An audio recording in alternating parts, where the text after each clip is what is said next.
টানা ১ মাস ধরে চলা আন্দোলন ও ক্ষমতার পরিবর্তনের প্রভাব পড়েছিল পেঁয়াজের বাজারে।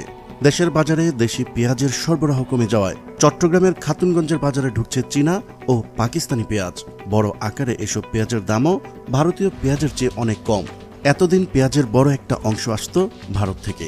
তবে এই সংকটে চীন ও পাকিস্তান থেকে কিভাবে আমদানির রাস্তা খুলে যায়, চীন ও পাকিস্তান থেকে কি পরিমাণ পেঁয়াজ এলো দেশে, ভারতের বিকল্প হয়ে উঠবে কি এই দুই প্রতিবেশী দেশের পেঁয়াজ, তা জানাবো আমাদের সহকর্মী গালিবউদ্দিনের ভিডিও চিত্রে। চলুন শুরু করা যাক।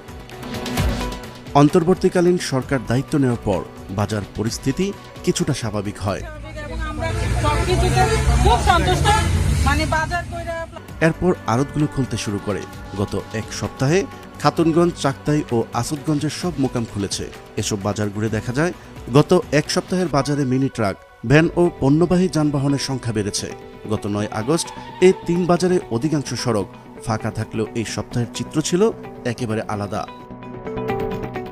সরেজমিনে দেখা যায় নিত্যপণ্যের বড় পাইকারি বাজার। খাতুনগঞ্জের পেঁয়াজের আড়তে দেশি পেঁয়াজের সরবরাহ নেই বললেই চলে। আমদানি করা ভারতের পেঁয়াজ পাইকারিতে বিক্রি হচ্ছে প্রতি কেজি ৯৫ থেকে ৯৭ টাকা। চাহিদা কম হলেও এর বিপরীতে পাকিস্তানি পেঁয়াজ বিক্রি হচ্ছে ৮০ টাকা, চীনা বড় পেঁয়াজ ৬০ টাকা। খাতুনগঞ্জ আড়তদার সমিতির তথ্য মতে দেশি পেঁয়াজের সরবরাহ নেই বললেই চলে। ৮ থেকে ১০ দিন হলো পাকিস্তান ও চীনের পেঁয়াজ আড়তে বিক্রি হচ্ছে। দাম কম হয় এসব পেঁয়াজ খাবার হোটেলগুলোতে সবচেয়ে বেশি চলে।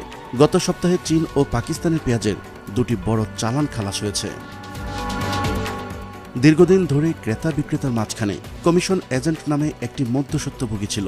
এরা নিত্যপণ্যের বাজারে প্রবেশ করে লাভের বড় একটা অংশ হাতিয়ে নিত।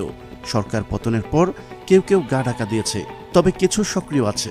নিত্যপণ্যের দাম বাড়ার অন্যতম কারণ কমিশন এজেন্টস ও স্লিপ প্রথা বাণিজ্য। এটি বন্ধ করা গেলে বাজারে সব ধরনের পণ্যের দামও এমনিতেই কমে যাবে। প্রিয় দর্শক, আজ এ পর্যন্তই।